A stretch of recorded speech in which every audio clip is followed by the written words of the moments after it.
मुफ्ती हसन रज़ा नक्शबंदी तहरीक लब्बैक के रहनुमा हैं, मरियम नवाज के खिलाफ इलेक्शन कंटेस्ट कर रहे थे। मुफ्ती हसन रज़ा साहब, क्या मामला पेश आया है? इंतखाबात जो हैं यकसर तब्दील हो गए हैं, तहरीक लब्बैक का अगला लाए अमल क्या है इस वाले से? बिस्मिल्लाहिर्रहमानिर्रहीम। निज़ाम अदल पर बहुत बड़ा सवालिया निशान है और पाकिस्तान के जितने इदारे भी इलेक्शन के मामले में नज़र आ रहे थे कि ये इलेक्शन को फेयर करवाना चाहते हैं, वो सब फेक निकली हैं बातें। और अब इस सिलसिले में तहरीक लब्बैक पाकिस्तान का वाज़ेह मौक़िफ़ है। लाखों लोग तो सिर्फ वो हैं जिनसे अमीर मोहतरम अल्लामा साद हुसैन रिजवी साहब ने खुद हाथ मिलाया है। सर्वेज हुए हैं, गैर जानिबदार सर्वे हुए हैं। हमारे जो सियासी हरीफ हैं उनकी ज़बानों पर भी ये बात थी कि यहाँ से TLP विन करेगी, लेकिन न जाने रात को 4 बजे के बाद कौन सी ऐसी मखलूक आई जिसने पूरे का पूरा रिज़ल्ट न सिर्फ डिस्टर्ब किया बल्कि गायब कर दिया गया।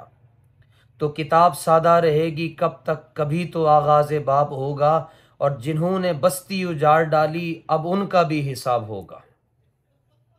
तो तहरीक लब्बैक के हवाले से एक खबर गर्दिश में है मार्केट में कि तहरीक लब्बैक तहरीक इंसाफ के साथ मिलके इस इलेक्शन में होने वाली दांती को एक्सपोज करने जा रहे हैं।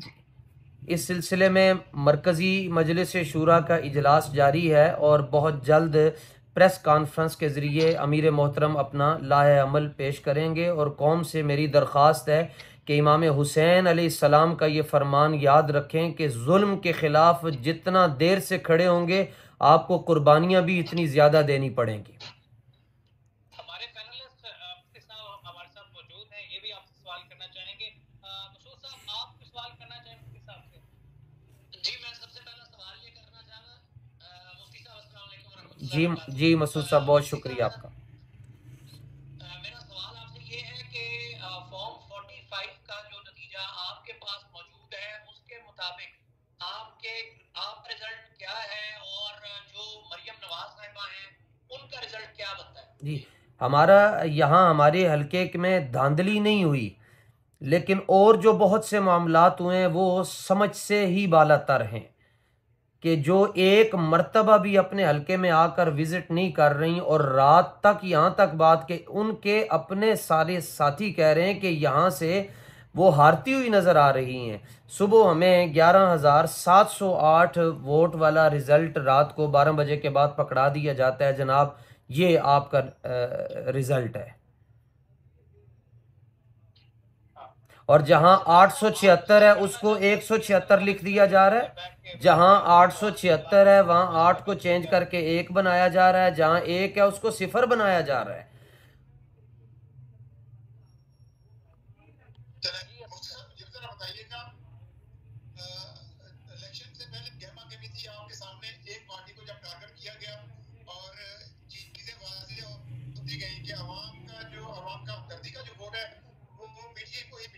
जी, तो अब जो अवाम ने वोट दिया है इसमें कोई शक नहीं है कि TLP भी अवाम में एक पॉपुलर जमात है, लेकिन चूंकि नजरियाती तौर पर आप ज्यादा क्लोज है PTI के, उनके बकिया स्टेटस को भी पानी है। PDM की गवर्नमेंट में तमाम जो स्टेक होल्डर थे वो यही थे। अब जाकर अवाम को दिखाने के लिए पीपल पार्टी और बाकी सियासी जमातें जो है वो दिंगा मुश्ती करती रही है, कुछ सियासी बयान भी देते रही हैं। तो आपके पास आप ये मौका नहीं है कि आप PTI के साथ आप कंधा मिलाकर खड़े हो और अपनी जातियात को भूलकर, अपने जाती जो आपके समझने के मसाइल थे उसको भूलकर आप PTI और TLP इकट्ठे मिलकर इस स्टेटस की पार्टी के खिलाफ कुछ ना कुछ एहतजाज करें और अपनी ताकत बनवाएं। जी, मैं आपका शुक्रिया अदा करता हूँ। बस एक चीज़ में थोड़ी सी तरमीम कर लें कि हमारा और उनका नज़रिया एक नहीं है। अगर हमारा और उनका नज़रिया एक है तो फिर उनको तहरीक इंसाफ की बजाय उनको भी अपनी पार्टी का नाम तहरीक लब्बैक रखना चाहिए। हमारा नज़रिया है कि जालिम के ख़िलाफ़ खड़े हों, जबकि वो तो उन्होंने तो ख़ुद अपने दौरे हुकूमत में इतने जुल्म किए कि जुल्म भी परेशान हो गया। और आज भी अगर वो तहरीक लब्बैक के मंशूर पर और तहरीक लब्बैक के प्लेटफार्म पर खड़े होते हैं तो फिर कोई बातचीत उनसे की जा सकती है। हाँ, जालिम जो है इस वक्त जालिम उन पर भी जुल्म कर रहा है, हम पर भी जुल्म कर रहा है और निज़ाम पर भी जुल्म कर रहा है।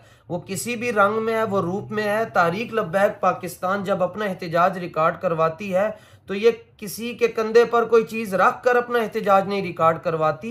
इसका एक अपना नज़्म है, इसका एक अपना सिस्टम है और वो बहुत मजबूत है। और थोड़ी देर के बाद इंशाल्लाह अमीर मोहतरम जो लाया अमल देंगे उस पर सारी की सारी पार्टियां, इनको चाहिए कि ये इस वक्त तहरीक लब्बैक के सवाल तो फिर यही जन्म लेगा कि मैं जो आपसे समझाऊं कि आपकी जात के ऊपर एक पार्टी ने जुल्म किया या ज्यादती की, तो नजरिया नजरिया से हावी हुए ना, नजरिया ये ना छोड़े। वो भी इस टाइम एक सिस्टम के खिलाफ लड़ रहे हैं, आप भी स्टेटस को लड़ रहे हैं, तो दुश्मन वो इस सिस्टम के खिलाफ कैसे लड़ सकते हैं? वो तो सिस्टम इनके पास 2.5 साल रहा है। जब उनको ये सिस्टम मिला तो उन्होंने इस सिस्टम का नाजायज इस्तेमाल किया। हमारी किसी से कोई भी जाती दुश्मनी नहीं है। ये वाहिद पूरी दुनिया में हमारे लीडर हैं जिन्होंने ये कहा कि तहरीक इंसाफ को निशान भी वापस दिया जाए और उनको मैदान में लाया जाए और वो खुली सियासत करें और हम सियासत के मैदान में उनका मुकाबला करेंगे। और वाहिद हमारे लीडर हैं जिन्होंने तहरीक इंसाफ पर होने वाले सियासी इंतकाम की न सिर्फ ये कि मुखालफत की है बल्कि खुलकर मुखालफत की है। आयशा नुमान साहबा हमारे साथ मौजूद जी, हैं। बहुत शुक्रिया। आयशा साहबा, आप भी मुफ्ती साहब से कोई सवाल करना चाहेंगे? जी जी बिल्कुल, मैं मुफ्ती साहब से सवाल करना चाहूंगी। पहली चीज तो यकीनन जी मुफ्ती साहब, सॉरी उसामा, आपको मेरी आवाज आ रही है? जी जी, बात करें मुफ्ती साहब। जी मेरे दो सवाल हैं मुफ्ती साहब से। पहला सवाल तो ये है कि मुफ्ती साहब ने मौलाना हुसैन का जो एक फरमान है उसको कोट किया कि जुल्म के खिलाफ जितनी जल्दी हो सके इंसान को खड़ा होना चाहिए। तो गुज़िश्ता 2 साल में कौन सा ऐसा जुल्म है जो मुमलिकत खुदा दाद में नहीं किया गया? माओ बहनों को आटों की लाइनों में खड़ा कर दिया गया, बिजली के बिल, लोगों ने खुदकुशियां की, पेट्रोल की प्राइसेस आज जो है वो एक तारीखी सतह पर मौजूद है, ठीक है। और डॉलर का जो है, महंगाई का जो रेशो है, ये सारी चीजें तो पिछले 2 साल से जुल्म की जो हदूद थी वो पार हो रही थी।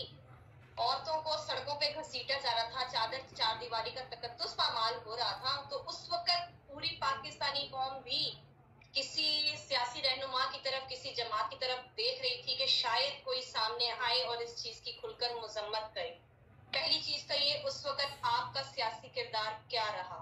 दूसरी चीज ये कि अगर आज आप एहतजाज की कॉल देते हैं तो जब अवामी जो जज्बात थे उनकी नुमाइंदगी करने के लिए आप पिछले 2 साल आप मंजरनामे से बिल्कुल गायब थे, तो क्या आपको लगता है कि आज जब आप अपने मुफाद के लिए, अपने साथ हुई दांधी के लिए अगर आप आज बाहर निकलते हैं सड़कों पर, तो ये अवामी हिमायत आपके हासिल होगी?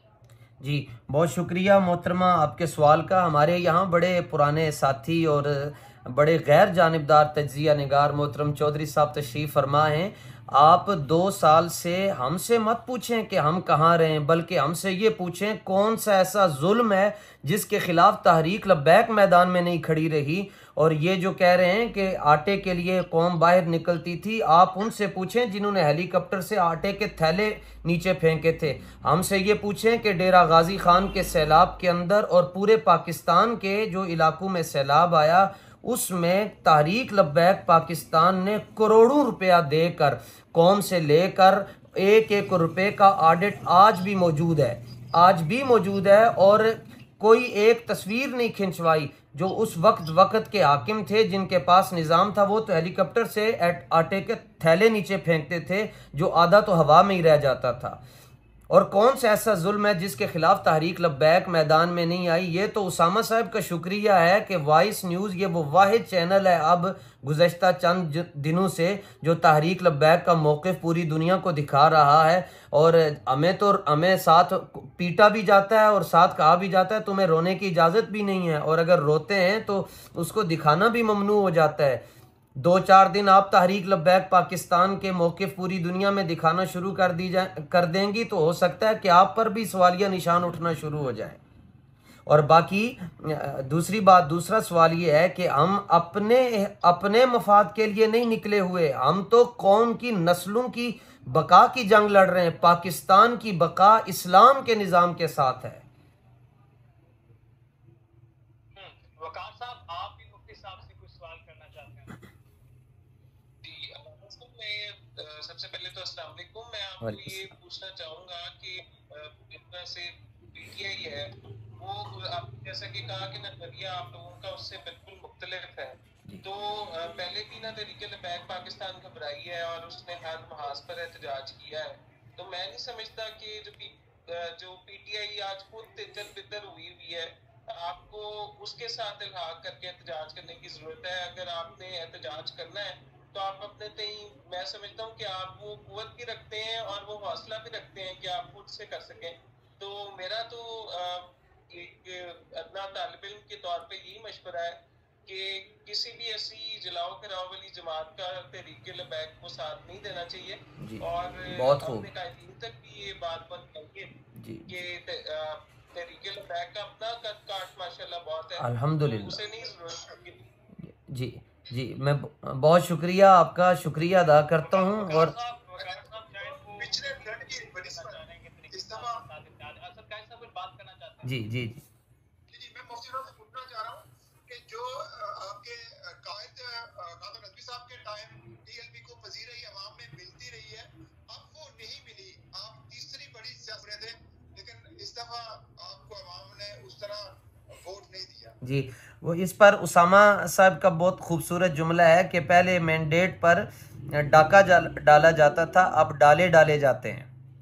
तो पजीराई की बात करते हैं, लाखों बाबा जी रहमतुल्लाह ताला अलैहि वो कामिल वली थे, और कामिल वली की ये निशानी है कि जब वो दुनिया में होता है तो उसकी मिसाल ऐसी होती है जैसे तलवार जो है वो नियाम के अंदर है, और जब वो दुनिया से चला जाता है तो उसका फैज़ तो 10 गुना बढ़ा दिया जाता है। आप अवाम की मकबूलियत और अवाम के साथ जो हमारा बर्ताव है, अगर आप वो देखना चाहते हैं तो आप तहरीक लब्बैक के किसी एक कायद तो बड़ी दूर की बात है, कोई एक शख्स जो टीएलपी का हिमायत करने वाला होता है, आप उसके साथ खड़े हो जाएं, 10 लोग आपसे सलाम करना शुरू कर देंगे कि आप तो हक के साथ खड़े हैं। मुफ्ती साहब मैं ढूंढता रहा, मैंने प्रोग्राम किए, मैं ढूंढता रहा कि आपका मंशूर का, क्योंकि इनके सबके पास एक लफ्ज जरूर होता है, वो कहता है वोट को इज्जत दो, किसी ने कहा जुल्म का बदला वोट से। तो आपके पास अगर आप चाहते हैं तो निजाम मुस्तफा के नफाज के लिए भी एक तहरीक चला सकते थे। मैं हालांकि समझना चाह रहा था, मैं क्या भी हूँ, कल मैं पूछना चाह रहा था कि भाई मैं किस बुनियाद पे टीएलपी को वोट। जी, गुजारिश ये है कि हमारा जो मंशूर है वो तो नाबीना शख्स को भी नज़र आता है, वो भी आकर हमारे साथ बात करता है। हमारा सादा सा मंशूर है, इस्लाम, पाकिस्तान और अवाम। प्रॉब्लम ये है किबला कि हमारा मंशूर लोगों को इसलिए नहीं दिखाया जा सकता कि उसमें सूदी निज़ाम की हिमायत नहीं है। नून लीग के मंशूर में यह है कि हम जिन्स परस्ती के अमल को आगे बढ़ाया जाए, मर्द मर्द से शादी कर सकता है। हमारे मंशूर में सेकुलरिज्म नहीं है। हमारे मंशूर में इय्याक नाबुदु व इय्याक नस्तईन पढ़ने के बाद रक्स व सुरूर की महफिल नहीं मुनक्किद की जाती, इसलिए हमारा मंशूर हर शख्स से छुपा कर रखा जाता है। किसी को आप हमारा मंशूर है और ख़ूबसूरत मंशूर है, मैं उसामा साहब के ज़रिए आप तक इरसाल करता हूँ, खुदारा आप वो पूरी कौम को दिखाएं। इस्लाम, पाकिस्तान और अवाम। पाकिस्तान में जब इस्लामी अहकाम नाफिज होंगे, पाकिस्तान मुस्तहकम होगा। जब पाकिस्तान मुस्तहकम हो जाएगा तो पाकिस्तान की कौम खुद ब खुद खुशहाल हो जाएगी। हमारे हुक्मरान। आखिरी सवाल में कोई बात जाती तो मैं पूछना चाह रहा हूं, मेरे साथ एक सवाल आपकी तरफ आता हूं, बोल करूंगा खिलाफत के हक में। जी, तो खिलाफत आपको एक सवाल है मेरा मुफ्ती साहब से, प्रोड्यूसर साहब के अभी जो रिजल्ट अब तक की जो पाकिस्तान ने कौमी असेंबली में एक सीट भी हासिल नहीं की है, ताकि सरबराह तहरीक लबैक साथ देश भी अपनी वो हार गए हैं। तो क्या वजह है पाकिस्तान की दूसरी बड़ी सियासी जमात मुझे जाने वाली तहरीक लबैक कौमी असेंबली से बाहर?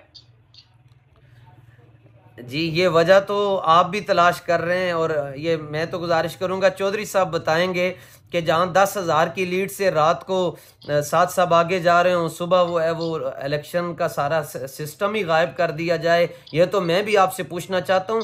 और किबला ने, प्रोड्यूसर साहब ने जो सवाल किया खिलाफत की बात, किबला पाकिस्तान में इस्लाम आएगा, हम इस्लाम को लाना चाहते हैं, खिलाफत बाद में है, इस्लाम पहले है। इस्लाम आएगा तो सारे निज़ाम खुद ब खुद ठीक होंगे। और ये जो जिनको चोरी की आदत डली हुई है, जब इस्लाम का निज़ाम आएगा तो इस्लाम में तो चोर की सज़ा मुकर्रर है। अच्छा मुफ्ती साहब, बात करते हैं जिस तरह से पहले इमरान खान ने कहा कि मदीना की ज़ियारत, उसके बाद हम एक नाम लिखते हैं इस्लामी जमहूरिया पाकिस्तान। जी, तो वो जो लिखते हैं इस्लामी जमहूरिया, वो फिर क्या टैग है, क्या ऑलरेडी पाकिस्तान इस्लामी जमहूरिया नहीं है? जी, अगर कहीं होता तो आज तहरीक लब्बैक पाकिस्तान को जो अवाम ने वोट दिया, कम अज़ कम अगर ये इस्लामी जमहूरिया पाकिस्तान सही मानों में होता तो आज अवाम के मुंतखब करदा नुमाइंदे तहरीक लब्बैक पाकिस्तान के उम्मीदवार कसीर तादाद में इस वक्त सूबाई असम्बलियों पर भी होते। सिंध के अंदर तहरीक लब्बैक का बड़ा पावर की बड़े-बड़े जी, वो इतनी पावर है कि फोटल जरदारी को सिर्फ इसलिए मार दिया जाता है कि वो तहरीक लब्बैक पाकिस्तान के साथ क्यों खड़ा है। आप प्लीज अपना सवाल रिपीट करेंगे, मुझे समझ नहीं आया। बात कंप्लीट कर ले, मैं सवाल आपको दोबारा जी, सिंध में हमारी इतनी पावर है कि एक शख्स हमारा खड़ा हुआ था मुफ्ती कासिम फखरी, और उसने इजलास के अंदर वो चीजें मनवा दी जो मेजॉरिटी नहीं मनवा सकी। पावर तो है, लेकिन जब पावर ही वापस ले ली जाए और पावर तक रसाई न दी जाए तो फिर आगे हम क्या करेंगे। लेकिन ये बात मुझे यकीन है कि जिस दीन के लिए इमाम हुसैन अलैहिस्सलाम की मुबारक गर्दन कुर्बान हुई है, वो दीन तख्त पर आना ही आना है। 24 में नहीं आएगा तो 24 में ही आ जाएगा, फिर नहीं तो अगले इलेक्शन में आ जाएगा। अगले इलेक्शन में इस निज़ाम को बदलने के लिए तहरीक लब्बैक ने पहले भी कुर्बानियाँ दी हैं, अब भी मैदान में हाजिर है, और हम आखिरी सांस तक इंशाअल्लाह हुजूर के दीन को तख्त पर लाने के लिए अपने अमीर मोहतरम के साथ मिलकर जिद्दोजहद करते रहेंगे। जी, मैं मुफ्ती साहब से एक बात पूछना चाह रहा था कि क्या मुफ्ती साहब आपको ये लगता है कि किसी जगह पर कोई ऐसी ताकत, जिसके बारे में मेरी फाजिल दोस्त ने, कलीग ने भी सवाल किया, मुख्तलिफ सहाफ़ी हलकों में भी ये बात हो रही है कि एक तरफ तो तहरीक लब्बैक पाकिस्तान सीट जीतती नजर आती है। आपसे कुछ देर पहले 240 जमान जाफरी साहब की सीट जो है वो तहरीक लब्बैक विन कर रही थी, लेकिन कराची से ही उस नतीजे को भी अभी कुछ देर पहले बताया ये जा रहा है कि वो भी सीट जो है वो तहरीक लब्बैक हार गई। आखिरी जो उम्मीद थी एक नशिस्त की, वो भी दम तोड़ गई। तो कहीं कोई ऐसा है जिसके साथ आपके मामला तय नहीं हो रहे, और अगर नहीं तय हो रहे तो क्यों तय नहीं हो रहे? वो ऐसा वैसा तो कोई भी नहीं है कि जिनके साथ हम मामला तय करें। हमें डायरेक्शन कहीं से भी नहीं आती, हमारी डायरेक्शन इस्लाम की है, और इस्लाम ही जिधर हमें डायरेक्शन देगा हम उधर जाएंगे। लेकिन मैं आपकी वसातत से ये कहना चाहता हूँ कि इस वक्त चीफ जस्टिस साहब कहाँ पर हैं। ये तो उनको फौरी तौर पर नोटिस लेना चाहिए, जिन्होंने कहा था कि 8 फरवरी को ही होंगे और साफ और शफाफ होंगे। कल तक एक सीट हमारी है, आज सुबह तक हमारी है, जुम्मे से पहले तक हमारी है। जुमा पढ़ने के लिए हम मस्जिद में गए, जुमा पढ़ने के बाद लोग जो है वो मुबारकबाद दे रहे हैं। घर आकर पहुंचे तो पता चला कि जो अपना सौदा था वो भी चोर चुरा कर ले गए।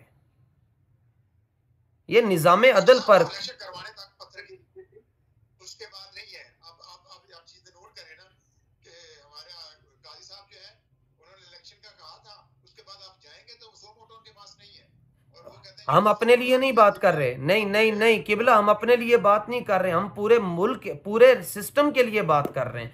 जो चूंकि काजी तो उसको कहते हैं कि जो मुल्क के अंदर इतने लोग हमारे, ये अभी 2 दिन पहले जो है वो जान बहक हो गए धमाके के अंदर, तो वो किसने नोटिस लेना है? क्या उसी वक्त ही नोटिस लिया जाता है जब किसी की जात के खिलाफ कोई बात करे? क्या ये जो मरे हैं ये इंसान नहीं थे? क्या इनका ताल्लुक इंसानियत के साथ नहीं? क्या इस पर वक्त का काजी बोल ही नहीं सकता?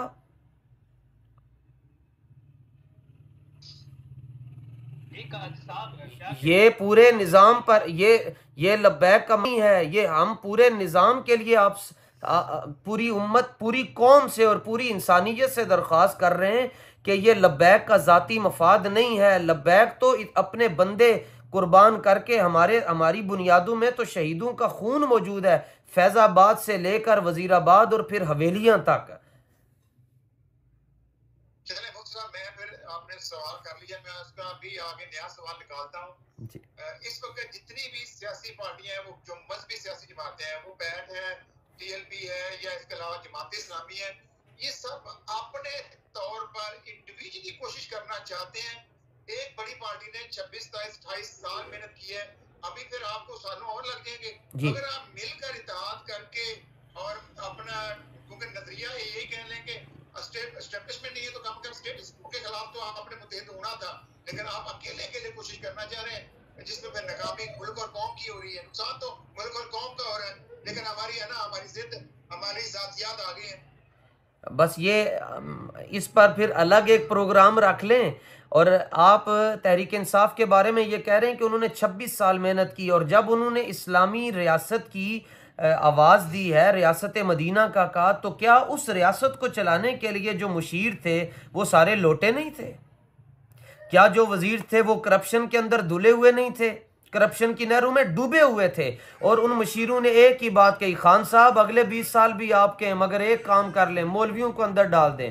वो बेचारे मौलवियों को अंदर डालते डालते खुद उस जगह पर पहुंच गए।